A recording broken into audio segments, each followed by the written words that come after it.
Welcome to Introduction to Building Codes, Bangladesh National Building Code 2020, referred to as BNBC 2020. Part 8 Building Services, Chapter 6 Sanitary Drainage, Part 1 Sanitary Drainage Requirements. The description of this seminar is designed to familiarize and assist code officials, architects, engineers, and building owners in locating, describing, and applying the applicable code requirements for sanitary drainage requirements. An overview of the course. Internationally, code officials recognize the need for a modern, up-to-date plumbing code that addresses the design and installation of plumbing systems through requirements emphasizing performance. This presentation will cover key topics of the following areas: purpose and scope, terminology, permits, drainage and sanitation plans, licensing of plumber, drainage and sanitation requirement, materials and appliances, hangers and support, and finally, design considerations. Our seminar goal is for you to learn and apply key code requirements contained in Chapter 6, Sanitary Drainage, to enhance your performance while inspecting these systems. This training will also provide participants with specific code requirements, with examples related to design, installation, and inspections of sanitary drainage systems to further enhance your knowledge. Our course objectives are as follows. Upon completion, participants will be better able to locate general topics in Chapter 6 Sanitary Drainage, locate applicable codes and standards for specific situations, apply code requirements to real-world situations, as well as explain the intent behind a given code requirement, and finally use good judgment to identify certain systems and related components as compliant or non-compliant. We utilize the code as a guide for not only the design basis of a system regarding sanitary drainage and venting, but also the installation requirements for a safe system for the end user. Sanitary drainage. Some general information is indicated here. The purpose of Chapter 6 is to regulate the materials, design, and installation of sanitary drainage piping systems, as well as the connections made to the system. Now, this could be the drainage piping that carries the wet portion of the discharge, as well as the venting portion, which provides an atmospheric pressure into the system as well.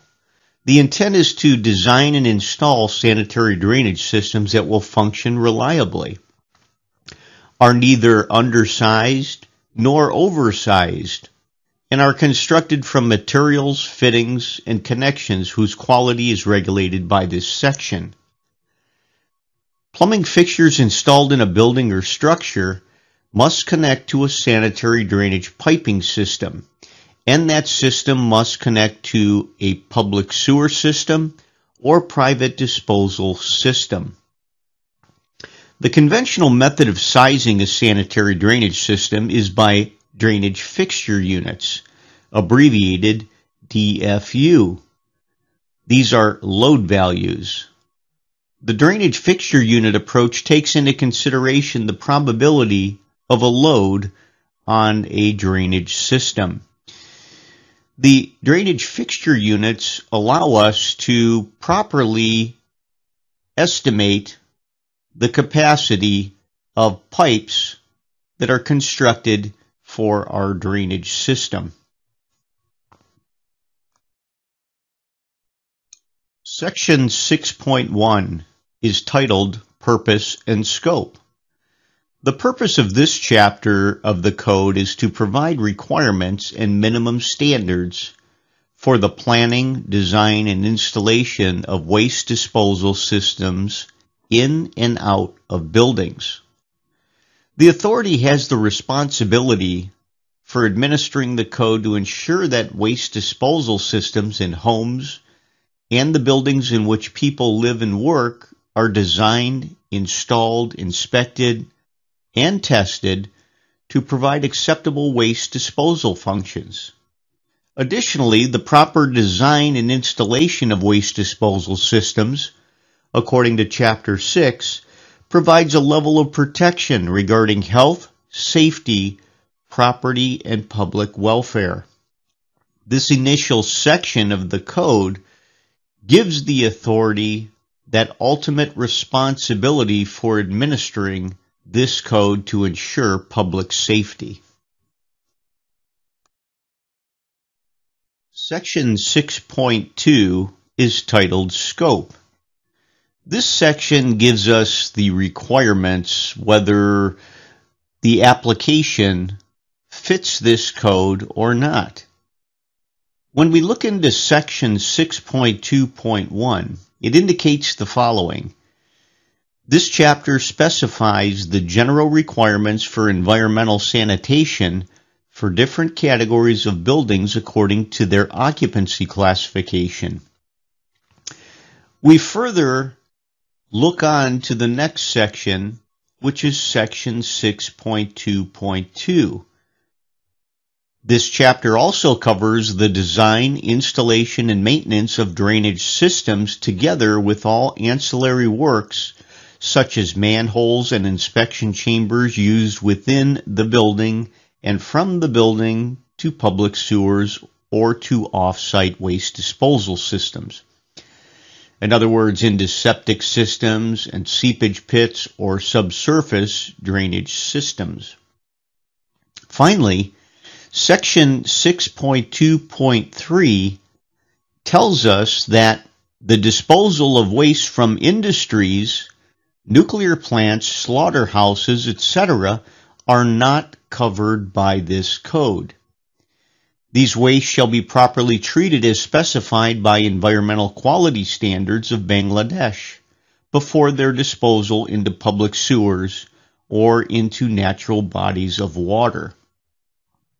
The summation of these three sections give us the requirements set forth to scope our applications. It tells us in the beginning of the code that this chapter contains general requirements for environmental sanitation for different types of buildings that we will look at according to their occupancy classification. It also covers the design and installation and maintenance of these drainage systems, as well as the omission of industries, nuclear plants, slaughterhouses, etc. are not covered by this code. So this section gives us the driving language to understand when we are in the code or out of the code with respect to our applications. Section 6.3 is titled Terminology. This section provides an alphabetical list of all terms used and applicable to this chapter of the code. In case of any conflict or contradiction between a definition given in this section and that in any other chapter or part of the code, the meaning specified in this chapter shall govern for interpretation of the provisions of this chapter. This spells out clearly that the terminology contained within this section is very specific to our study today on sanitary drainage systems.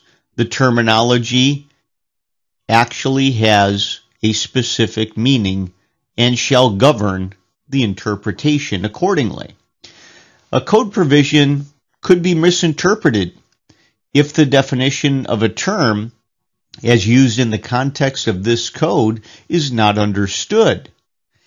The following slides will provide key definitions that will assist the code user to properly understand certain terminology related to this chapter. Codes, by their very nature, are technical documents. As such, literally every word, term, and punctuation mark can add to or change the meaning of the intended result. This chapter contains several terms that are important to understand the provisions of this code. Definitions are found both in this chapter and throughout the code. So let's look at some key terminology. Branch is defined as any part of the piping system other than a main, riser, or stack. Drainage system gives us a specific definition. A drainage system includes all of the piping within public or private premises, which conveys sewage, rainwater, or other liquid waste to a legal point of disposal, but does not include the mains of a public sewer system or a private or public sewage treatment or disposal plant. We have a drawing indicating a drainage system and components. The example of drainage system conveying waste from fixtures to the sanitary building drain, then to the sanitary building sewer. Looking at the drawing, we can observe the sanitary building drain within the building below the second floor level. This is the location that conveys the discharge from all of the fixtures connected above. The piping is sloped downward and conveyed to the outside of the building into the sanitary building sewer. As can be seen as well, we have what's called a building subdrain, in which condition the lavatory, the shower, and the water closet below the slab floor level in the lower level of the building conveys all of the discharge to a gas-tight sump. In this case, the discharge is pumped from this sump through a check valve and a full open valve and discharges it into the sanitary building drain, and then by gravity it flows through the building drain and conveys that discharge into the building sewer. Branch interval. The length of soil or waste stack corresponding in general to a story height, but in no case less than 2.5 meters, within which the horizontal branches from one floor or story of a building are connected to the stack. One branch interval corresponds to a length of drainage stack that has two horizontal branch connections at least 2.5 meters apart. As seen in the graphic to the right, we have two different floor levels. Based upon these two different floor levels, we are concerned whether the piping arrangement indicated on both sides of the soil or the waste stack is considered a branch interval. To the right-hand side of the soil or waste stack, we can see that the measurement from the horizontal drainage pipe below floor level 1, the soil or waste stack rises, in this case, 2.5 meters or more to the next horizontal drainage pipe tied to the soil or waste stack. When this happens, this is considered a branch interval. Again, meeting the definition. In no case less than 2.5 meters. So the distance is a function of how the drainage system will work and be loaded up in the system, as we will find out later in our design examples. To the right side, we indicate that this is a branch interval. If we look to the left-hand side of the soil or waste stack, we see that the elevation from floor level 1 to floor level 2, the upper floor, has a 3-meter story height. Therefore, if we have any connections, as we do here, we have 2 horizontal connections into the soil stack on the left-hand side. The vertical distance measured is 1.3 meters between these horizontal connections into the soil or waste stack. This is not considered a branch interval. Does not meet the definition. As we recall, it must in no case be less than 2.5 meters. In typical multi-story construction practice, typically with 2.5 meter ceilings, horizontal branches connect just below each floor level to a vertical stack.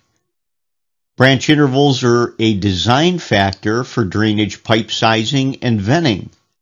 Drain, waste, and vent system design must consider the nature of waste, airflow in a stack, and the effects that branch connections have on such a flow. The branch intervals are a design factor, of course, and we need to understand exactly where they occur in the systems.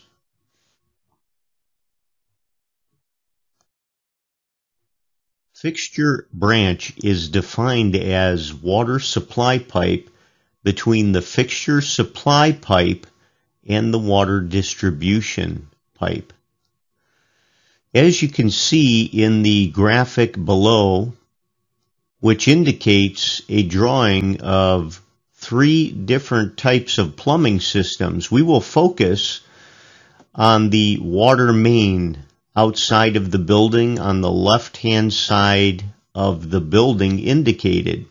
From the water main, the water service pipe comes into the building through valves and a meter, and then it rises up as a water supply pipe or water distribution pipe to the fixture branch, which is located at the top floor of this particular building. This way we can see exactly how the definition is applied in our industry. The next definition is fixture supply. The water supply pipe connecting the fixture with the fixture branch. Now, if the pipe was actually connected to a fixture indicated on this drawing, we would see the fixture. Maybe this branch connects to a lavatory or a sink or a water closet. That would be the supply pipe that connects with the fixture accordingly. The definition of plumbing system is very specific and detailed.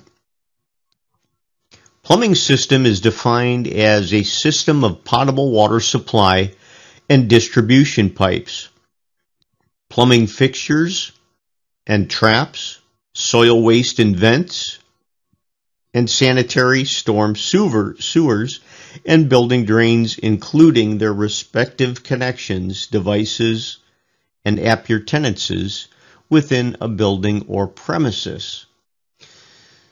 Again, referring to the drawing above, the plumbing system is very specific.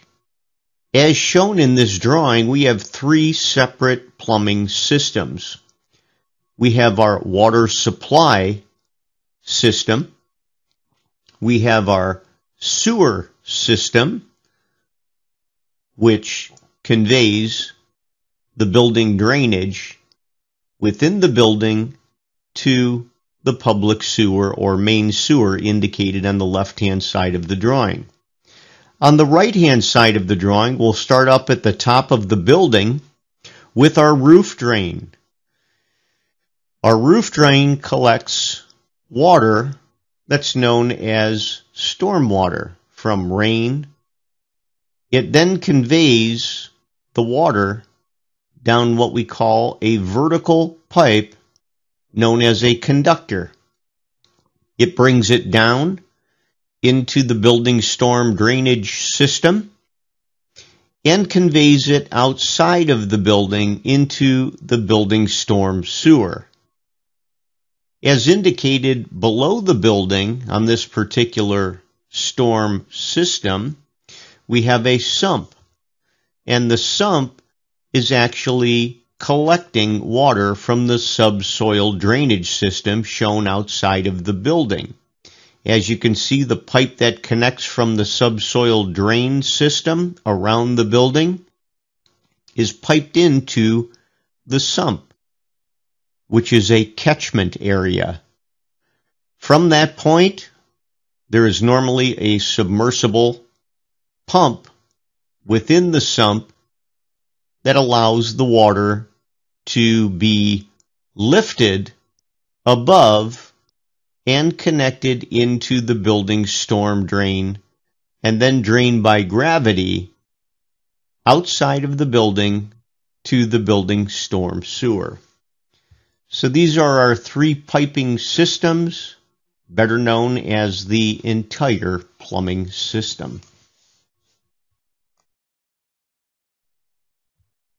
The term building drain gives us an identification of what this particular segment of the building drainage system is. It is defined as the building drain is that part of the lowest piping or open channel of a drainage system, which receives the discharges from soil, waste, and other drainage systems inside the walls of the building and conveys the same to the building sewer, beginning at 0.9 meters outside of the building wall. As you can see, the graphic at the bottom of the slide indicates the building drain as being the lowest piping indicated within the building. It then extends 0.9 meters from the outside of the building wall. That is where the building drain ends. From that point, the next part of the piping system is titled building sewer. The building sewer connects from the end of the building drain and ties into the sewer main in the case of this graphic. By definition, the building sewer is as follows. The building sewer is that part of the horizontal piping of a drainage system which extends from the end of the building drain and which receives the discharge of the building drain and conveys it to a public sewer, a private sewer, individual sewage disposal system, or other point of disposal. This is also known as sewer. Lastly, the term public sewer. This is a common sewer directly controlled by public authority also known as main sewer. As you can see, definitions are very specific, and in this case, it lays out the demarcation of where one system begins, one system ends, and the connection between the two distinct systems. The terminology for horizontal branch helps us understand the specific function of this component. A horizontal branch is a drain pipe extending laterally from a soil or waste stack or building drain, with or without vertical sections or branches, which receives the discharge from one or more fixture drains and conducts it to the soil or waste stack or to the building drain. As indicated in the drawing below, we have a soil stack rising vertically from below and the connection of our horizontal branch into the soil stack. What is discharged into the horizontal branch is a washing machine standpipe, a laundry tub, and a kitchen sink. These are the fixtures that are discharged downward and enter into the horizontal branch that conveys the discharge and connects to the soil stack.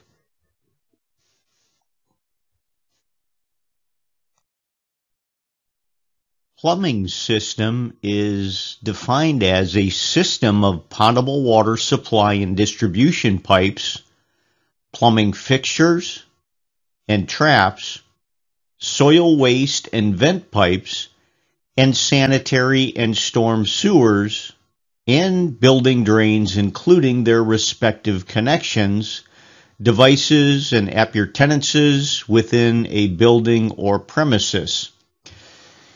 Graphically, we can look at the plumbing system as a series of multiple systems. If we focus on the sanitary drainage portion of the plumbing system, in the lower left-hand side of the drawing, we start out with the public sewer or the main sewer. We have a pipe that is called the building sewer that attaches to the building drain pipe. This receives all of the waste at its lowest level, called the building drain, as we understand according to the previous definition. As we rise up on the building drainage system, we move up to different floor levels. As we move up to floor levels, the stack rises vertically.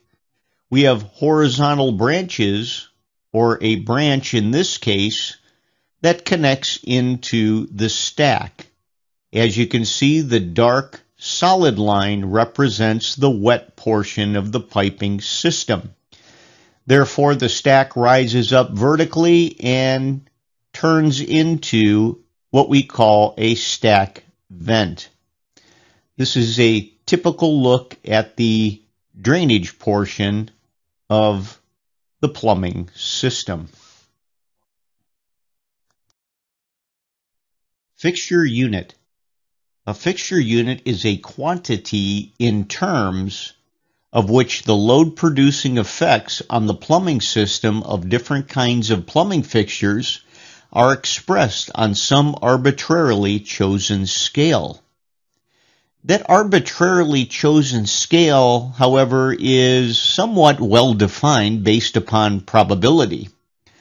The conventional method of designing a sanitary drainage system is based on what we call drainage fixture unit load values, abbreviated DFU, or simply fixture units can be used to define this particular loading probability.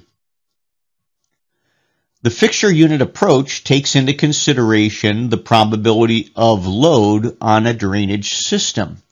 Just like any system, we're concerned with respect to the demand of the system. Once we understand the demand of the system or certain parts of the system, we can understand and apply and analyze piping sizes for different parts of the system as a basis of design. The DFU is an arbitrarily used loading factor assigned to each fixture relative to its impact on the drainage system. To further understand this value, we look at the DFU values determined based upon the following: average rate of discharge by a fixture, the duration of a single operation, and the frequency of use or interval between each operation. This is what goes into the fixture unit number, are these particular factors.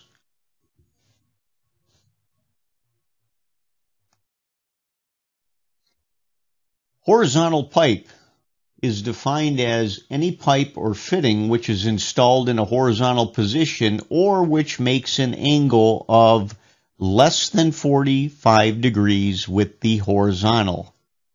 When we look at the drawing below, we can see a pipe designed as a horizontal branch or horizontal branch drain.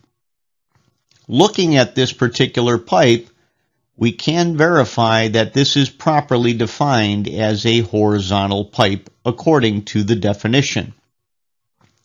A vertical pipe is any pipe which is installed in a vertical position or which makes an angle of not more than 45 degrees with the vertical. Again, looking at our drawing, we have a pipe called a water riser. We can see the water riser is a vertical pipe, as well as the stack indicated on the left-hand side of the drawing. The stack and the stack vent, which rises above the stack, are vertical pipes, and they meet the definition accordingly.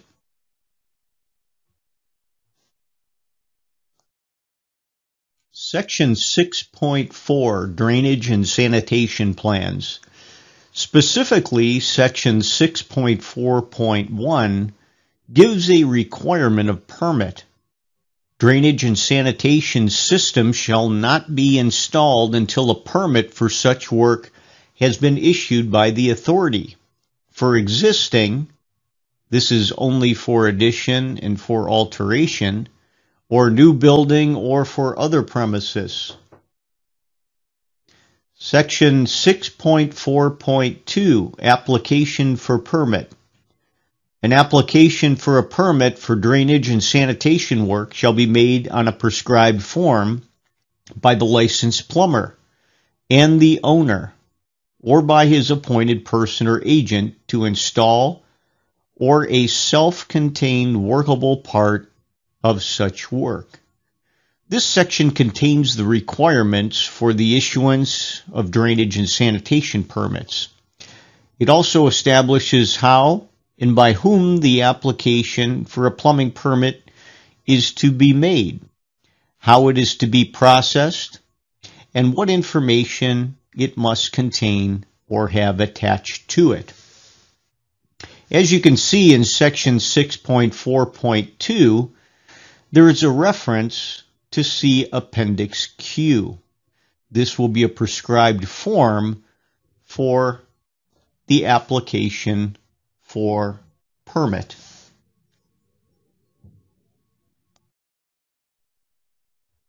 Appendix Q contains a prescribed form regarding information required to construct the drainage and sanitation system.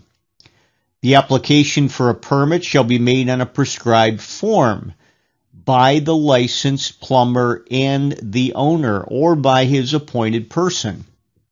So as an indication, the application is shown here. And the information that is required on the application is itemized. Item number 1, requires the occupancy classification. Item number 2 requires the number of stories within the building.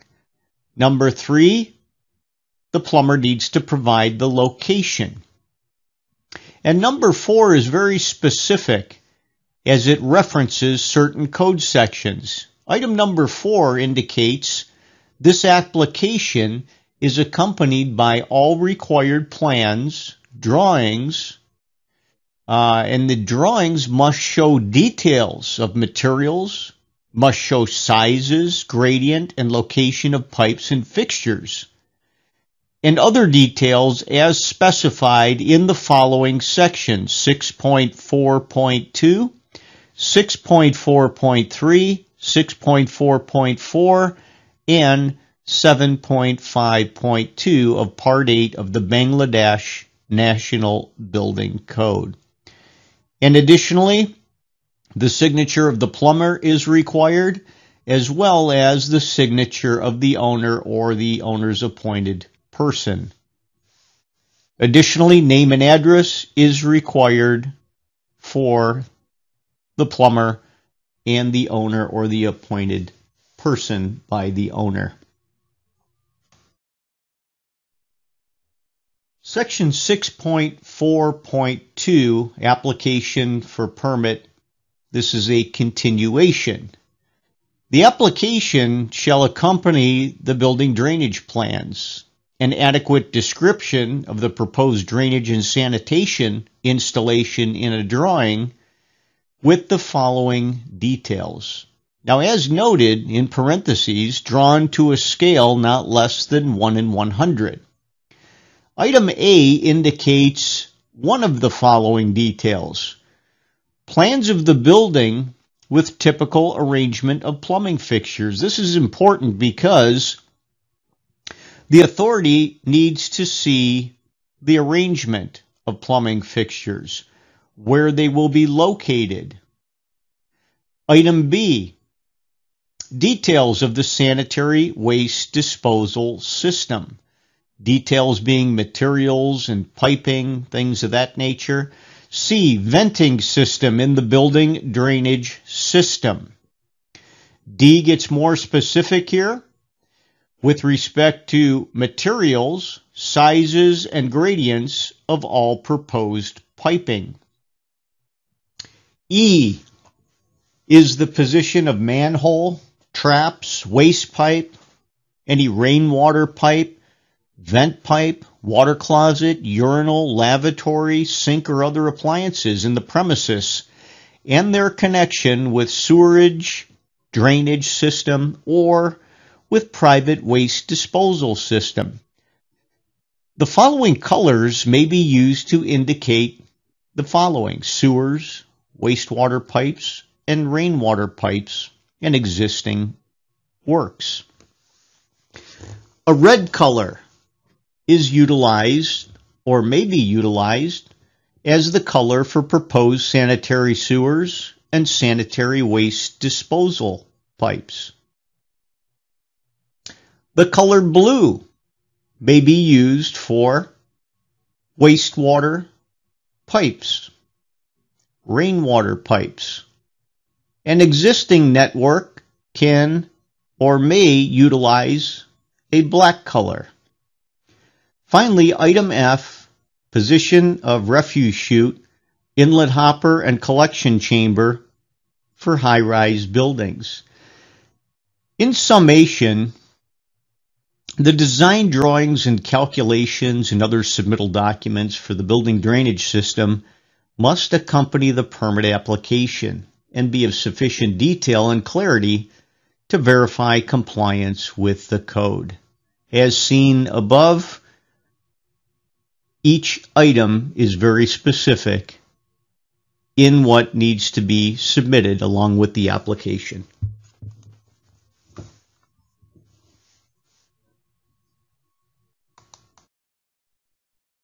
An example of design plans for a building drainage system is shown below.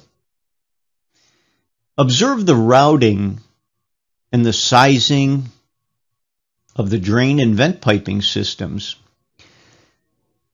By inspection, we can see the sanitary drainage pipes at the far right-hand side of the drawing. These are the main arteries that discharge from branches of the building drain. The dark colored lines are the wet portion of the drainage system.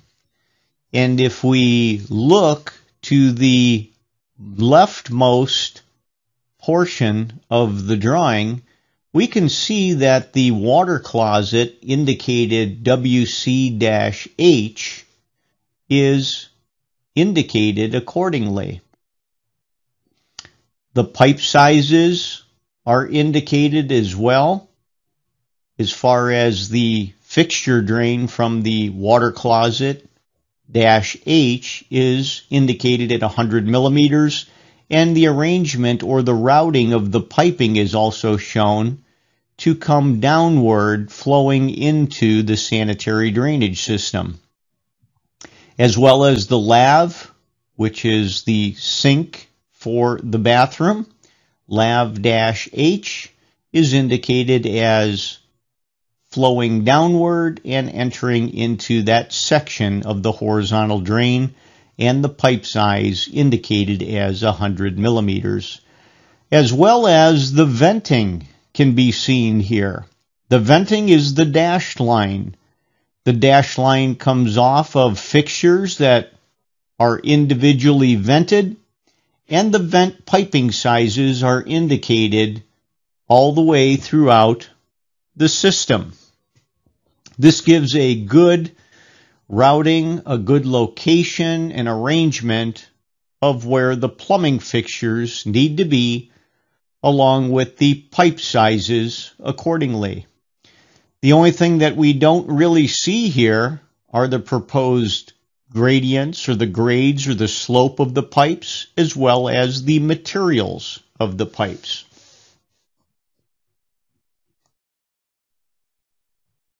Section 6.4.3. In addition to a drainage plan, a separate site plan of the building shall be submitted with the following particulars. In item A, any adjoining plots and streets with their identification must be shown and documented on the plan. Item B, position and invert level of public sewers, if there are any, and the direction of flow in that public sewer. Item C, level of proposed drains connecting to the sewers.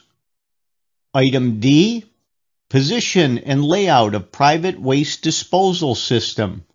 This is in the absence of public sewers. And finally, item E, alignment, size, and gradients of all drains. These items must be submitted along with the building construction documents for the sanitary drainage systems. A more specific section is given to us for high-rise buildings in section 6.4.4. For high-rise buildings, design calculations and specifications for various systems of the work involved shall be submitted along with the drawings. As seen on the right-hand side of the slide is a typical site plan that would need to be prepared for the authority to review regarding the sewer and drainage layout and all gradients and pipe sizes accordingly. Section 6.4.5 is related to permits and approvals. The building official shall examine or cause to be examined all applications for permits and amendments thereto within 45 days. If the application does not conform to the requirements of all pertinent laws, such application shall be rejected in writing, stating the reasons therefor. If the proposed work satisfies all code requirements, the authority shall issue a non-transferable permit. Now, this section requires the code official to review or cause the review of all submittals for a permit. Reviewing is compliance with the code, and the code official is to verify that the project will be carried out in accordance with any other applicable laws. A detailed review of plans and specifications is, of course, necessary to verify that the design complies with the code, thereby avoiding costly modifications during the course of the installation. This is very important, and the authority, as seen in the section above, needs to provide this within 45 days.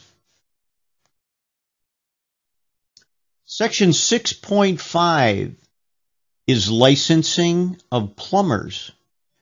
Specifically, Section 6.5.1 indicates no individual, partnership, corporation, or firm shall engage in the business of installation, repair, alteration, or maintenance of plumbing, drainage, and sanitation work without obtaining a license from the authority. This section mandates that the plumbing work must only be executed by a qualified plumber. Licensure of qualified plumbers is a requirement in this section for installation, repair, or alteration of plumbing, drainage, and sanitation systems. Plumbing work shall be executed only by a licensed plumber under the control of the authority, and shall be responsible to carry out all lawful directions given by the authority.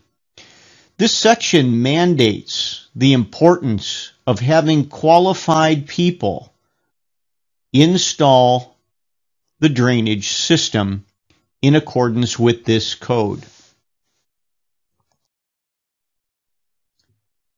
Section 6.5.2 is titled Examination and Certification. Now, in this section, the authority establishes a plumber's examination board. The board will determine the requirements for qualification and procedures for examination of applicants for license. The authority will issue the license to such applicants who meet the qualifications therefor and successfully pass the examination conducted by the board. In order to qualify as a licensed plumber, the authority establishes an examination board first. Qualified individuals must be qualified by meeting academic, vocational, and experience requirements, as may be set up by this particular board. Additionally, they must complete and pass an examination. This whole process ensures the safety of people by allowing only qualified people to install, repair, and alter drainage and sanitation systems. However, we have Section 6.5.3, Annulment of License, which states the license of a licensed plumber may be nullified by the authority if it is proved that a plumbing work has been completed and certified by the licensed plumber, violating the provisions of this code deliberately, setting aside the approvals given in the permit, or without receiving the permit from the authority. So this last section indicates that there are certain areas that the authority is permitted to nullify the license from the licensed plumber if they violate any provisions of this code. Regarding single-family dwelling units, Section 6.6.1 gives us some general information. Item A, each family dwelling unit on premises abutting a public sewer or with a private waste disposal system shall have at least one water closet and one kitchen sink or washing facilities. This is very specific in the amount that must be installed in the family dwelling unit. It is recommended to have at least one bathroom with a bathtub or shower to meet the basic requirements of sanitation and personal hygiene. And in that case, bath and water closets shall be separately accommodated. Each family dwelling unit must have at least one water closet and one kitchen sink or washing facilities as indicated. Below we have the Indian type water closet, the European type water closet, and an example of a kitchen sink. All three are fixtures that are recommended and required in this particular section. This deals with personal hygiene, the requirements of a water closet, and one kitchen sink or washing facility is mandated specifically in this section, and as well as a bathtub or shower within the bathroom. Continuing with section 6.6.1, item B, all other structures for human occupancy or use on premises abutting a sewer or with a private waste disposal system shall have adequate sanitary facilities, but in no case less than one water closet and one other fixture for cleaning purposes. Very specific here.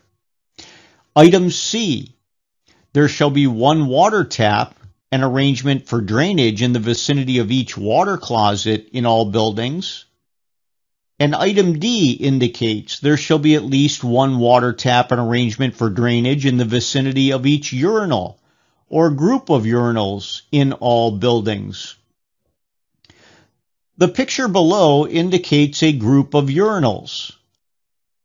We have, in fact, a basin with a water tap indicated for the use adjacent to the urinals or the group of urinals indicated.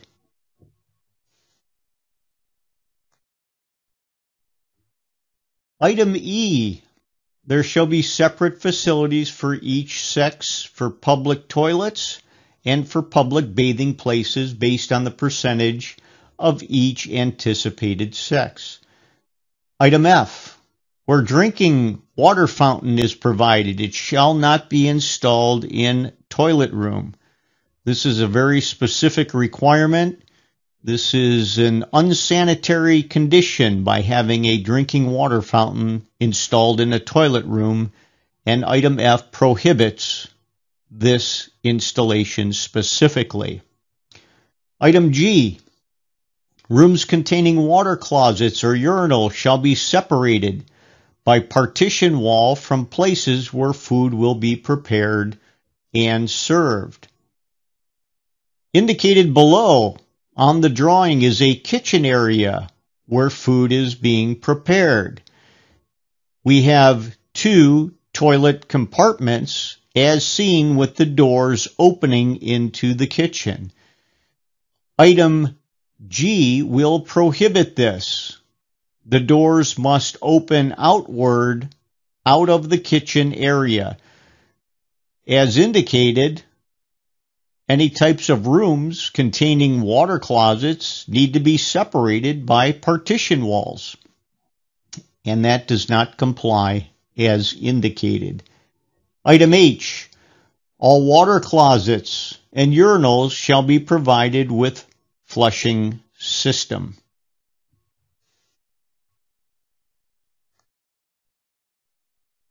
The minimum number of fixtures is given by requirement in section 6.6.2.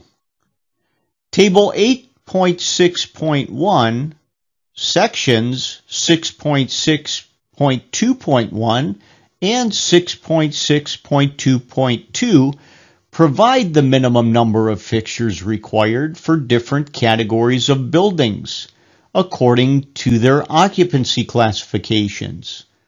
The fixture requirements for the occupancy not provided in these sections shall be subject to the approval of the authority. Meaning that this section requires that the type and number of plumbing fixtures based on the actual use of the building or the space and the occupant load as determined by the building code. If there are occupancies that are not provided in these particular sections, the authority must evaluate the application and make a ruling on the number of fixtures for those particular applications that are not indicated in these code sections. Table 8.6.1 titled Plumbing Fixtures Requirement. This is a partial view of that particular table. Discussion of the table is as follows.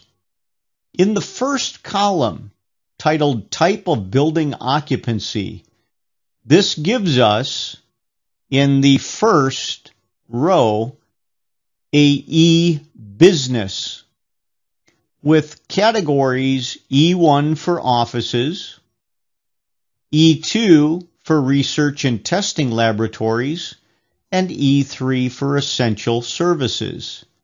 The category E business also gives us the water closets and the wash basins and the ratios for distribution for the number of males and females accordingly.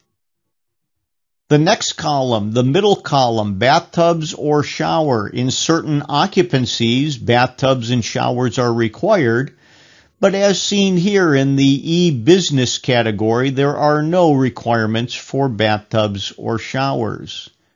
Urinals are given here for male in the ratio shown in this particular column. Drinking fountains, the next column, are indicated for E-business in all areas of the businesses, E1, E2, and E3, at a ratio of 1 drinking fountain per 100 occupants. And finally, the last column, other fixtures, gives requirements. In this case, in the E-business category, service sink is required at 1 per floor. 1 per floor. Now, there are notes to the table. Notes to the table are a function of the table, specific functions when noted. The first asterisk, one single asterisk, indicates some of the water closets may be of European style. The water closet shall not be oriented in the east-west direction. 2 asterisk, note, the urinal shall not be oriented in the east-west direction. 3 asterisk, toilets of public use shall have at least 1 water tap with adequate drainage arrangement per ablution purposes when the number of devotees exceed 20. 4 asterisk, plumbing fixture requirements for occupancy M1 shall be assessed considering its nature of use and the similarity in purpose with any of the occupancies mentioned. These are specific notes to the table that the code user must follow when the notes are referenced. As an example, if we go to the top of the table, in the second column, we see water closets with a single asterisk. We go to the notes of the table and read the note to the table. In this case, as we know, it states some of the water closets may be of European style, the water closets shall not be oriented in the east-west direction. An example given here references Table 8.6.1. Consider a single-floor office building with an occupancy classification E1, with an occupant load of 320 occupants. The plumbing designer received approval from the authority to substitute urinals for not more than 50% of the water closets required for the total male occupant load. This was an approval that was previously understood with the authority and the designer. What is the minimum number of fixtures required for all occupants? From the table above, we locate this particular part of the table in our code. The category is E, business. E1 is offices, so we find that in the first column. The first step is to calculate the number of male and female occupants. We simply take our total occupant load of 320 and divide that by 2. That equates to 160 male and 160 female occupants. The second step is to calculate the number of male water closets and urinals. To do this, we enter the table and obtain the ratio. In this case, the male ratio for water closets is 1 per 25 occupants. Knowing that ratio from Table 8.6.1, we simply take the male occupant load at 160 and divide by 25. And that equates to 6.4 or 7 required water closets. Now, based on the agreement with the plumbing designer and the authority, substitution of 3 urinals that is not more than 50% of the 7 water closets required, of course, will be substituted. Therefore, a total of 4 water closets will be provided and 3 urinals will be provided for the male occupant load. The female water closets, we apply the ratio given to us in the table. Water closet column, the female ratio for water closets is 1 water closet per 15 female occupants. Therefore, we take the female occupant load of 160 divided by 15 equals 10.7, or we specify 11 required water closets for the female occupant load. Next, we calculate the male wash basins. Back into the table, the third column indicates wash basins. For male and female, the ratio is the same. 1 wash basin per 25 male occupants and 1 wash basin per 25 female occupants. Therefore, for the male, we take the occupant load of 160 divided by 25 equals 6.4. We specify 7 male wash basins are required. And for the female, it's exactly the same due to the same ratio. We take 160 female occupants divided by 25, and that equates to a required 7 female wash basins.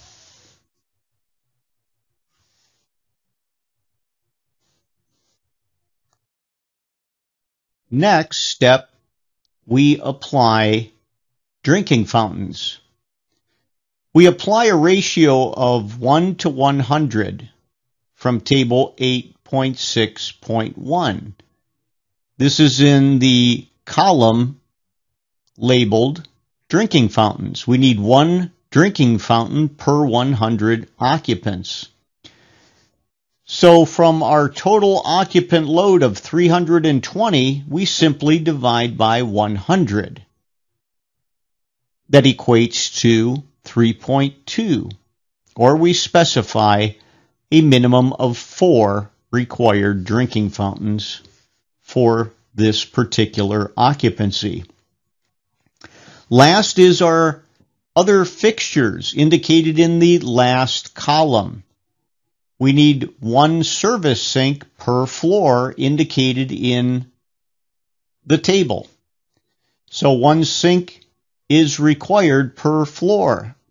However, our proposed building is only one floor. Therefore, only one service sink is required and will be specified by the engineer. This is a good example of how to apply the table accordingly and provide the minimum number of fixtures required. Another example of the category titled Assembly gives us the assembly characteristics for large assembly with fixed seats, I1, I2, small assembly with fixed seats, I3, large assembly without fixed seats, and I4, small assembly without fixed seats. For our mosques, water closets have a ratio of 1 per 30 occupants. Bathtubs or shower, 1 per 100. Drinking fountains, 1 per 100 occupants. And other fixtures in the very last column are indicated that we must supply water taps with drainage arrangement of 1 per 10 occupants. For junction stations, intermediate stations, terminal stations, and bus terminals, we have water closets and wash basin ratios as indicated for male and female. Urinals for male are given to us at a minimum of 2, 4 per 1,000, and then adding 1 per additional 1,000.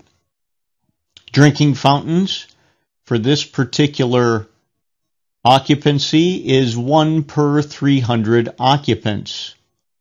And then in the last column, other fixtures, we need a service sink, 1 per floor, for junction stations, intermediate stations, terminal stations, and bus terminals.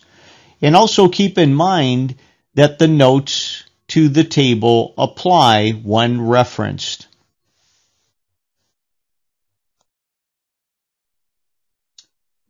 Section 6.6.2.3 provides us with floor drain requirements. Floor drains shall have removable strainers.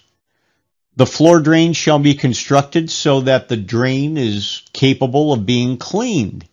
Access shall be provided to the drain. The graphic on the left-hand side indicates a floor drain with a removable strainer. All strainers must have removable strainers. All floor drains must have removable strainers to enable cleaning of the drain, body, and rotting of the drain. That is the function of having the removable strainer. Additionally, floor drains may be required and installed where we have appliances such as water heaters, furnaces, air conditioning units, boilers that need to discharge their waste to certain floor drains. However, the floor drains require ready access and must not be located under appliances.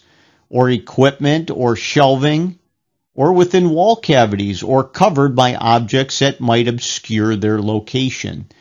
They need to be accessible.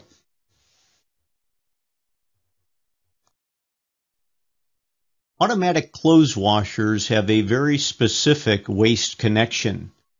In section 6.6.2.2, the waste from an automatic clothes washer shall discharge through an air brake into a standpipe.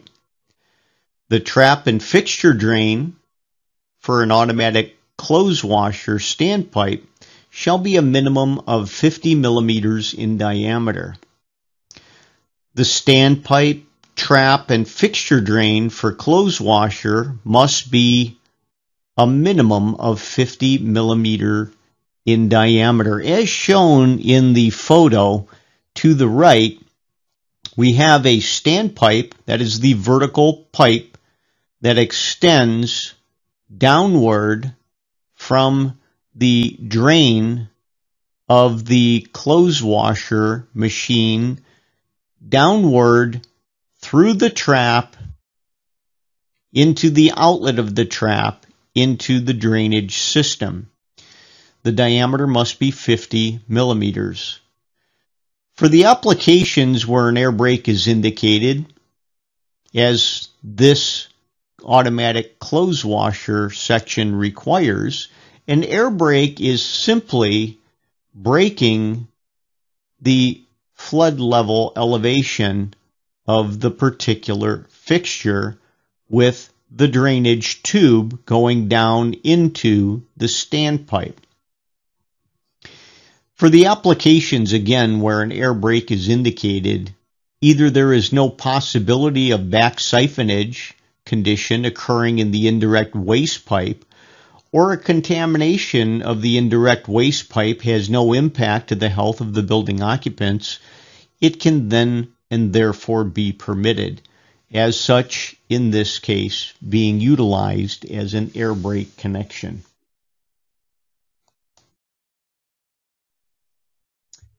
Section 6.6.2.4 gives us the requirement in our code for physically handicapped plumbing facilities.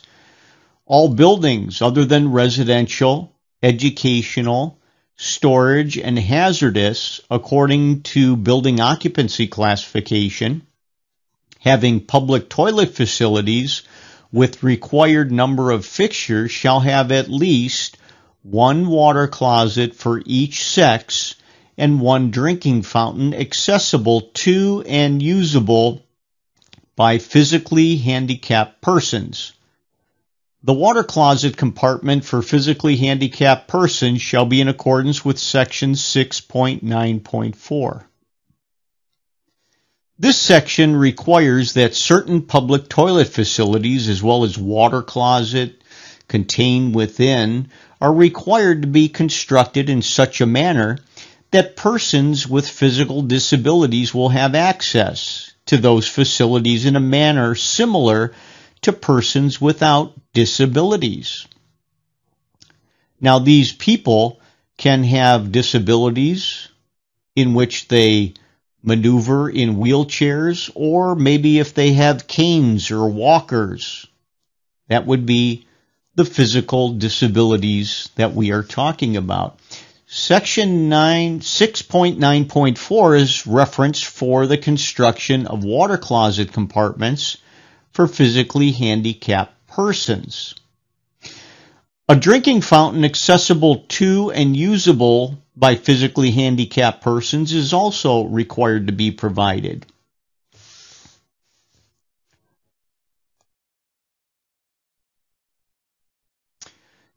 As an example, the water closet compartment for physically handicapped persons needs to be in accordance with this particular section, section 6.9.4.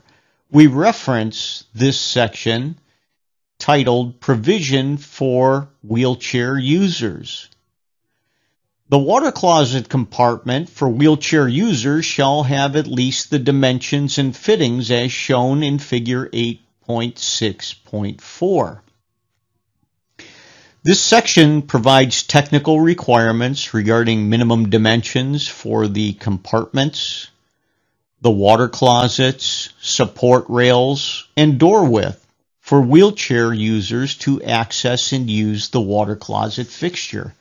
As we look at this figure to the left, the top portion indicates a section view.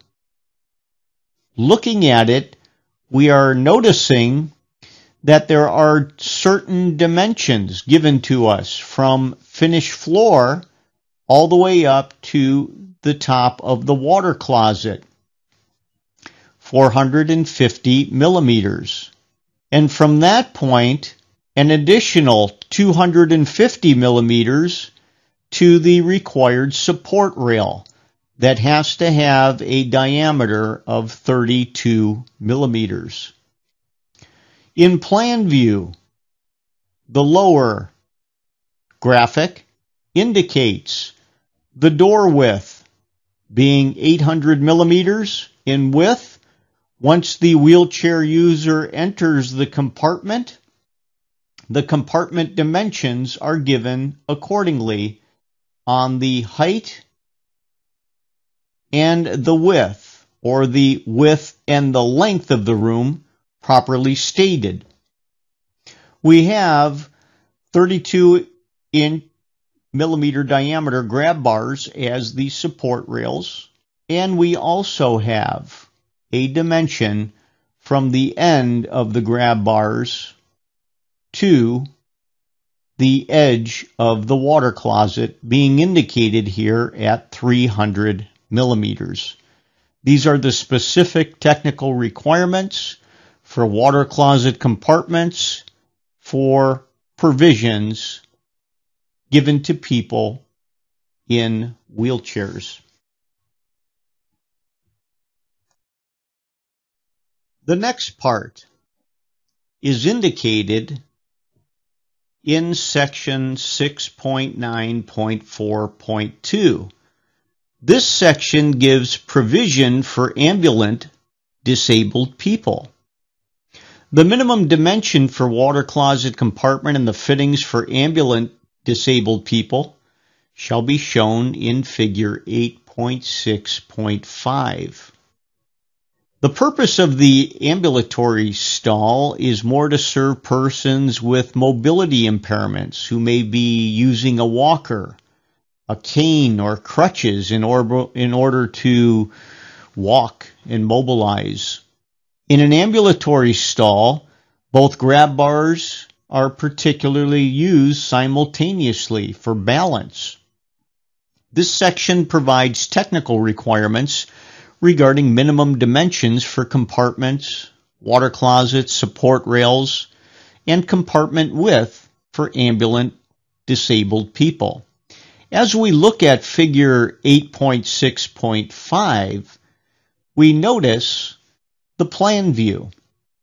The plan view is very clear in that it gives us the length and the width dimensions of the compartment, as well as the location of the grab bars or support rails as indicated.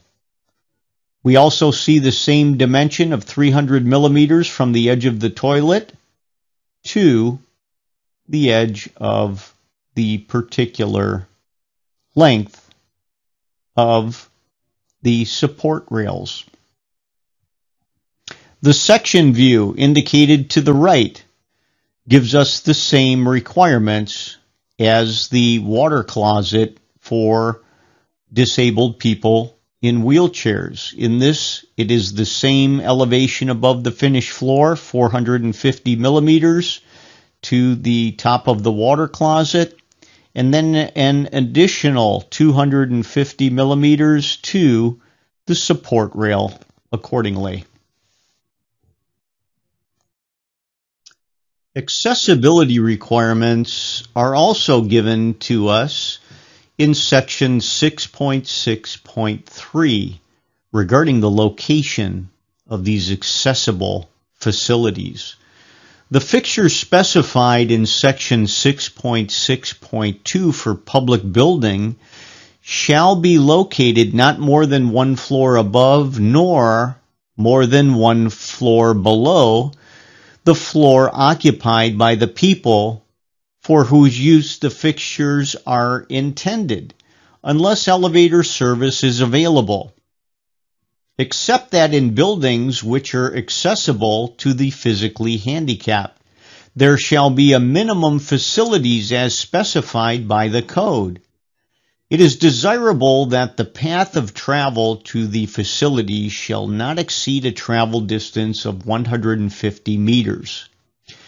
This is to prevent health problems for building occupants related to difficulty in accessing a needed toilet facility in a timely fashion. The code clearly provides 2 conditions that must be met. Number 1, the building occupant must not be required to travel beyond the next adjacent story above or below his or her location within the building. Number 2, the required toilet facilities must be located within 150 meters. As an example, if we have a building, as indicated below, and the most remote point that the occupant can be away from the toilet facilities is indicated here at a maximum travel distance not to exceed 150 meters to the toilet facilities. Section 6.7, Materials and Appliances. Different sanitary appliances, materials, and fittings shall conform to the requirements of the standards as provided in tables 8.6.3 of this chapter and table 8.5.9 of chapter 5, part 8. For other appliances, materials, and fittings that are not listed in the above-mentioned tables shall be subject to the approval of the authority. Table 8.6.3a is titled Recommended Standards for Sanitary Appliances. As we can see in the table, on the left-hand side of the table, under Appliances, it gives us specific appliances. The first one is ceramic wash basin and pedestals. The standard associated with that particular appliance is BDS 1162-87. This table allows the designers to specify appliances that are indicated in the table according to the associated standards. This is all for public safety and health for the end user. The standards are a series of requirements and testing and construction of these particular fixtures. In the right-hand portion of the table, we can see that there are more appliances, such as metal sinks for domestic purposes and the associated standards, urinals of the bowl type, vitreous china, wash-down water closet pans, again vitreous china, water closet seat, plastic, has the standard BS 1254, and finally water closet flushing cisterns and pipes, and the associated standard BS 1125.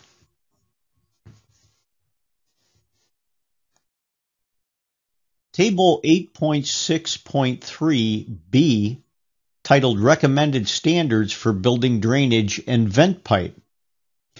The materials are indicated on the left side of the table. Standards are indicated on the right side of the table. We have ABS plastic pipe and the associated standards.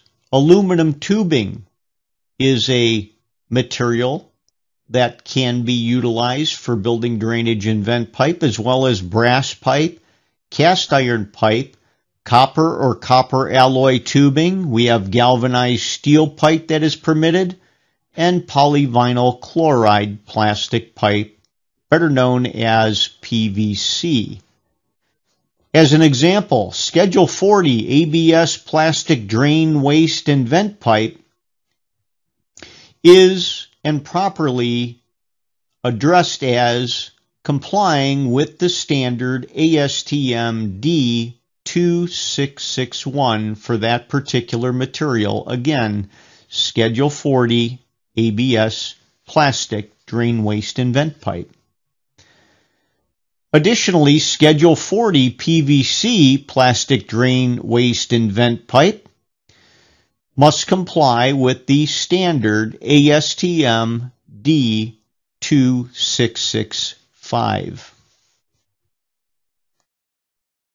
Table 8.6.3E, titled Recommended Standards for Joints Between Different Pipes and Fittings, allows us to locate materials and standards for different types of pipes and fittings accordingly.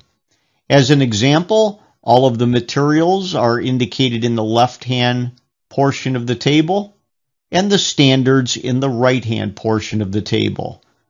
Again, we have an example of an ABS type of material. In this case, it's a plastic pipe fitting called a coupling. We also have PVC plastic pipe fittings and the associated standards. As indicated below, we have what's called a sanitary T, and that is PVC plastic pipe material. So again, the designer can reference this particular table and specify pipe fittings and the associated standards for those particular fittings. Table 8.6.2, titled Sanitary Appliance Minimum Internal Diameter of Waste Outlet, gives us soil appliances and waste appliances. As noted, the table is essentially split in half. The soil appliances indicated in each line item.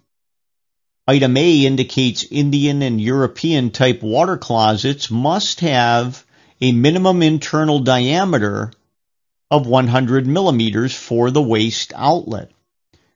Item B, bedpan washers and slop sinks, again, must be at least 100 millimeter internal diameter. Urinals with integral traps are permitted to have 75 millimeter internal diameter, and stall urinals with not more than 50 to 120 millimeters of channel drainage must have a minimum internal diameter of 40 millimeters. And finally, lipped small urinals must have a minimum internal diameter of 40 millimeters. Those are our soil appliances.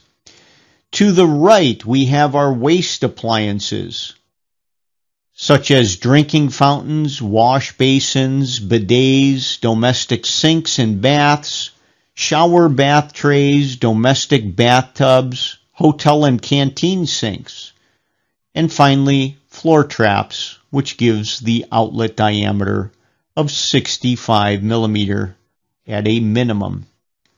So this table essentially identifies some common soil and waste appliances with their corresponding minimum internal diameter of waste outlets in millimeters. Section 6.9.5.2 gives us a requirement regarding the slope of horizontal drainage piping. Whenever possible, all drainage systems shall be drained to the public sewer or private waste disposal system by gravity. Horizontal drainage piping up to 75 millimeters in diameter shall be installed with a fall of not less than 20 millimeters per meter, and for larger than 75 millimeter diameter, the fall shall not be less than 10 millimeters per meter. It is a good policy to design the system for the highest possible velocity. However, consideration should be given to the fact that high velocities in pipes with slopes greater than 20 millimeter per meter may cause self-siphoning of the trap seal. So when we read this section, the code user must be understanding of the fall regarding certain piping. Even at higher velocities, if we carry solids within the system that are suspended within our drainage piping, we need to make sure that the solids do not drop out of suspension due to the steep slopes that one may think is better in a drainage system, because the solids will drop out of suspension and cause blockages. The code user, here's a note. Section 6.7 references Table 8.6.2 that provides minimum internal diameters of soil and waste outlets for specific fixtures.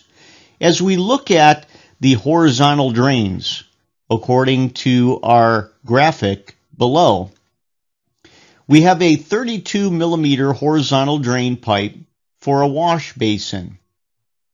A fall of not less than 20 millimeters per meter is required. When we move to the right-hand side, we have a 100 millimeter horizontal drain pipe for a slop sink. We have a fall not less than 10 millimeter per meter regarding the larger pipe size.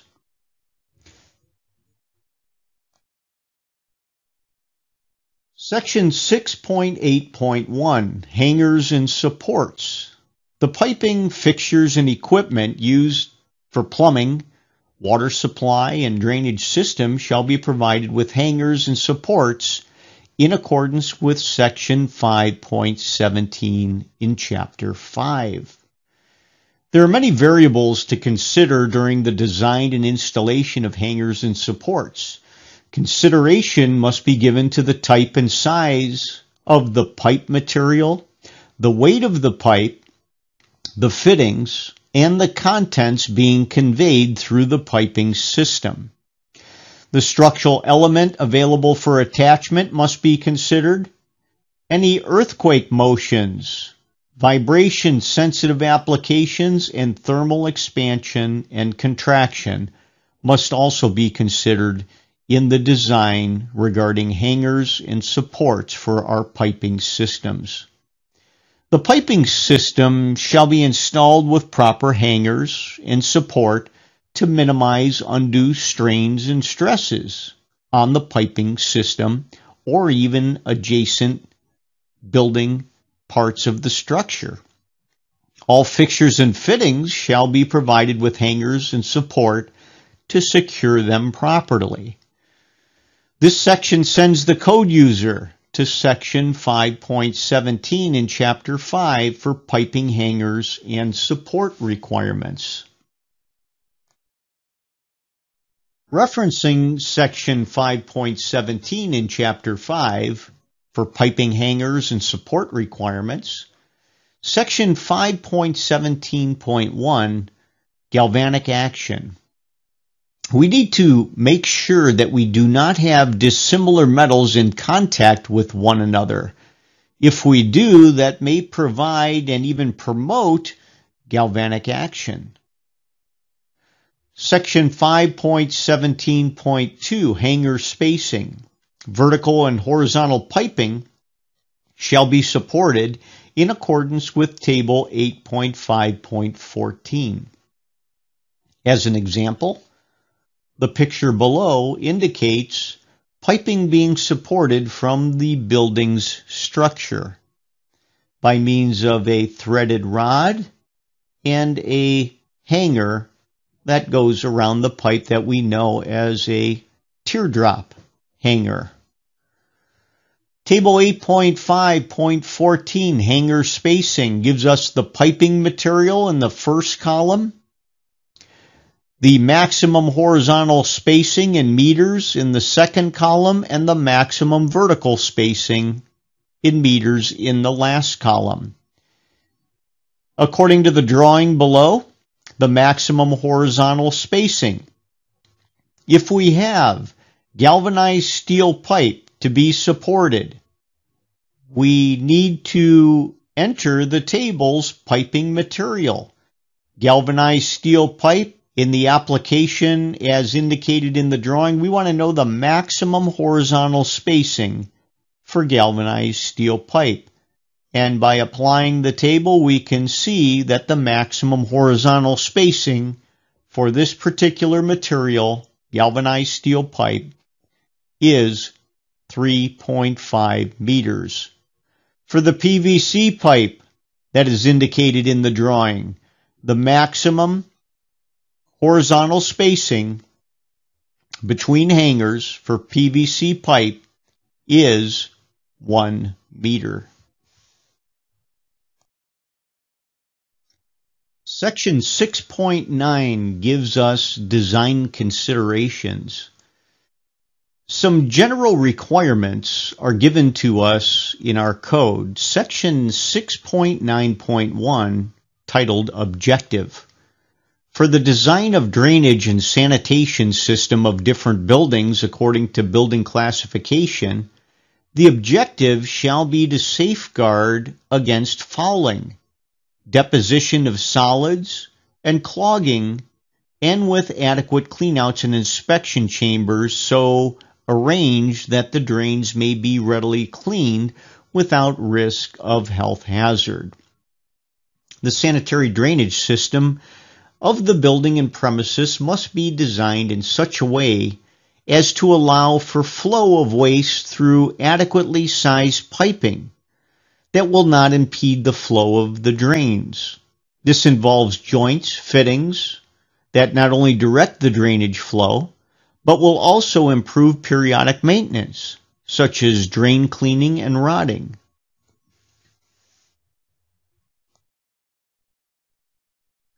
Section 6.9.2 gives us general requirements. Item A indicates the plumbing system shall be designed and adjusted to use the minimum quantity of water consistent with proper performance and cleaning. Item B, plumbing fixtures, devices, and appurtenances shall be supplied with required volume of water at pressures adequate to enable these to function properly and without undue noise under normal conditions of use. As seen below, we have a bathtub type fixture here that has a water supply, both cold water and hot water supply to it, and the drain of the fixture shall be functioning properly as adequate with the volume of water and pressures to that particular fixture. The water closet, the European type water closet shown below, has a tank that is filled with water and a flushing lever that, when actuated, evacuates the bowl accordingly. Again, the required volume and pressures must be according to the manufacturer for this particular fixture to function adequately under normal conditions of use.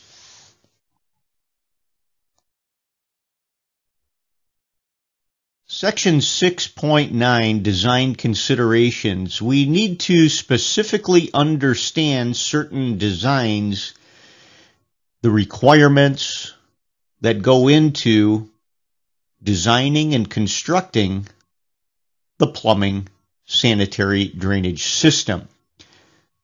Section 6.9.3 gives us different building drainage systems. The requirement here is as follows. For the design and installation for drainage piping, one of the following building drainage systems shall be adopted. 1. The single stack system. 2, the one-pipe system, and 3, the two-pipe system.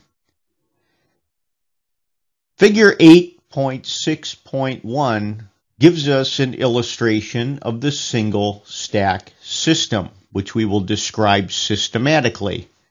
Figure 8.6.2 gives us a diagram of the one-pipe system. And finally, figure 8.6.3 indicates a diagram of the two-pipe system. Looking at these briefly, in summary, we can go back to the single stack system and observe that it is a single pipe with connections made directly to that single pipe, which serves both as a discharge means for horizontal connections and a main artery for venting or providing atmospheric air pressure into this system.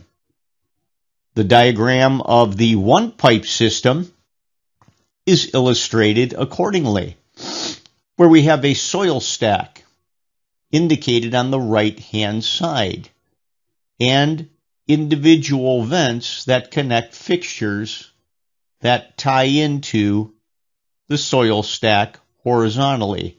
All of the venting ties into branch vents which run horizontally and connect into the vent stack.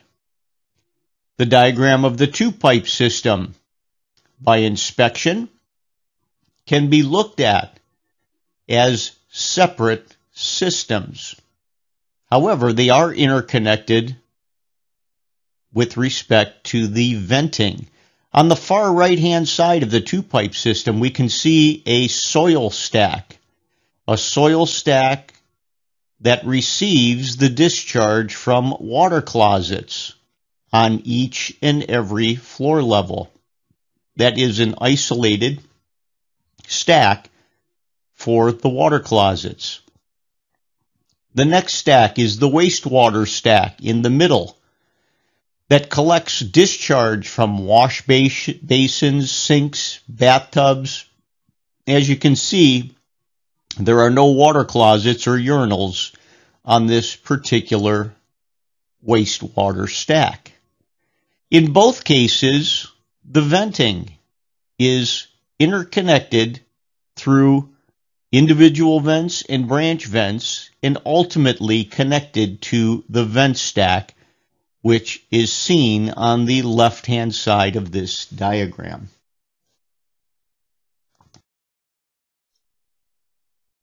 To further understand our piping systems, we will go into further detail. Section 6.9.3, item A, indicates the following. Single stack system may be used with 100 millimeter diameter stack for buildings up to 5-story height. The fixtures in each floor shall be connected to a single stack for increasing the rate of discharge in the downward direction. So right here is the requirement and limitation for this particular type of piping system. This system is allowed for up to 5-story height, and it may be used with a 100 millimeter diameter stack. The recommended depth of water seal trap for the different fixtures shall be in accordance with Table 8.6.4. When we reference that table below, we will see that the fixtures are indicated on the left-hand side of the table, and the water seal requirements in millimeters are indicated on the right side. As an example, floor traps, the fixture that we call a floor trap, maybe a floor drain, must have a minimum water seal of 50 millimeters. Below the table is an explanation of a trap. and where the seal is located for a trap. We have the inlet that comes in from the fixture, discharging into the trap. As it discharges through the trap and goes up above the dip, as can be seen here, and then spills over into the weir, which directs it to the outlet. That distance from the top of the dip to the weir is what we call the seal. This is the vertical elevation that we need to maintain according to the table above. So if this trap was for a floor drain, we would have to make a distance, which we call a seal, of 50 millimeters. This was filled with water to protect the occupants of the building from any type of noxious odors and sewer gas migrating back into the building. And that is the function of our traps. We provide a water seal as a barrier to prevent these gases from entering our homes and buildings accordingly. As we continue our discussion regarding the single stack system, there shall be at least 200 millimeters vertical distance between the waste branch and the soil branch connection, while the soil pipe will be connected to the stack above the waste pipe. The size of the soil branch shall not be less than 100 millimeters. The horizontal branch distance for fixtures from stack and bends at the foot of the stack to avoid back pressure, as well as the vertical distance between the lowest connection and the invert of drain, shall be as shown in figure 8.6.1.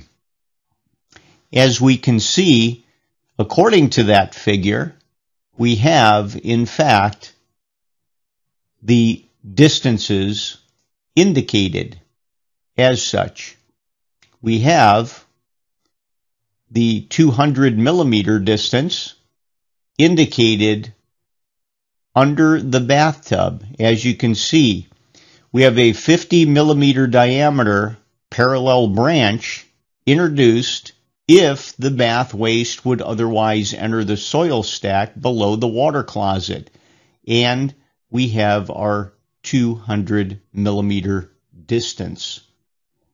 That being shown, the size of the soil branch, not less than 100 millimeters. As we can see, up at the top of the stack, this is a full 100 millimeter stack accordingly.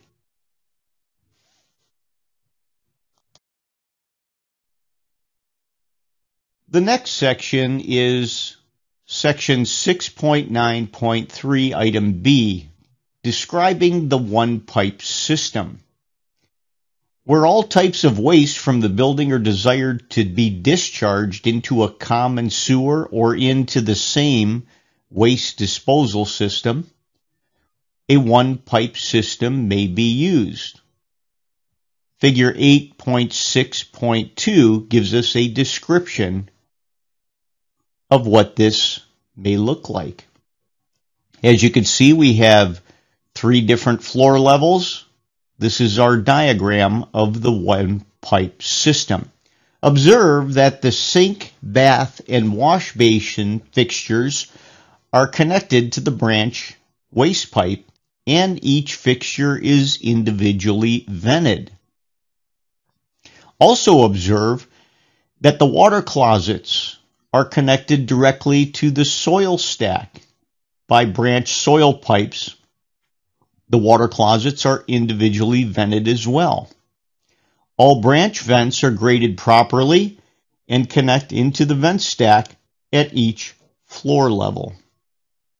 As we can see, we have what's called the branch waste pipe that carries the waste from the sink, the bath, and the wash basin directly into the soil stack. The water closets are tied in or connected to the soil stack as well. We have individual vents off of each and every fixture. However, they are connected by means of what we call a branch vent that runs horizontally and connects into the vertical vent stack accordingly. This gives us a good, well-rounded one-pipe system that is properly piped in as far as the drainage goes and the vent to allow proper air into the system when designed properly. Section 6.9.3, Item C. This is the two-pipe system, where the sullage from kitchen and bath will be dealt with separately, and where soil waste shall be discharged into septic tank or Imhoff tank, the two-pipe system shall be used. Figure 8.6.3 gives us the diagram. In this diagram, observe that the sink, bath, and wash basin fixtures are connected to a dedicated wastewater stack, and each fixture is individually vented. When we look at the diagram, again, we see that we have a separate soil stack that serves as the vertical discharge for water closets and urinals on different floor levels. The wastewater stack, indicated in the middle, receives the discharge through the horizontal branch from fixtures like the sink, bath, and wash basin accordingly. Observe that the water closets and urinal are connected to the dedicated soil stack again. Additionally, all the branch vents are graded properly, and they are connected into the main artery for air that we call the vent stack.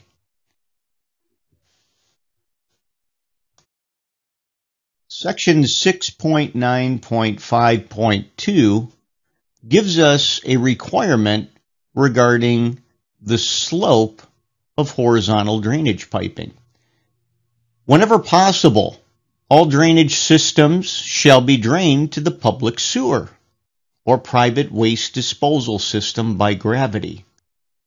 Horizontal drainage piping up to 75 millimeters in diameter shall be installed with a fall of not less than 20 millimeters per meter, and for larger than 75 millimeter diameter, the fall shall not be less than 10 millimeters per meter. It is a good policy to design the system for the highest possible velocity. However, consideration should be given to the fact that high velocities in pipes with slopes greater than 20 millimeter per meter may cause self-siphoning of the trap seal. So when we read this section, the code user must be understanding of the fall regarding certain piping. Even at higher velocities, if we carry solids within the system that are suspended within our drainage piping, we need to make sure that the solids do not drop out of suspension due to the steep slopes that one may think is better in a drainage system, because the solids will drop out of suspension and cause blockages. The code user, here's a note. Section 6.7 references Table 8.6.2 that provides minimum internal diameters of soil and waste outlets for specific fixtures. As we look at the horizontal drains, according to our graphic below, We have a 32 millimeter horizontal drain pipe for a wash basin. A fall of not less than 20 millimeters per meter is required. When we move to the right-hand side, we have a 100 millimeter horizontal drain pipe for a slop sink. We have a fall not less than 10 millimeter per meter regarding the larger pipe size. This is the end of the presentation. Thank you for your participation.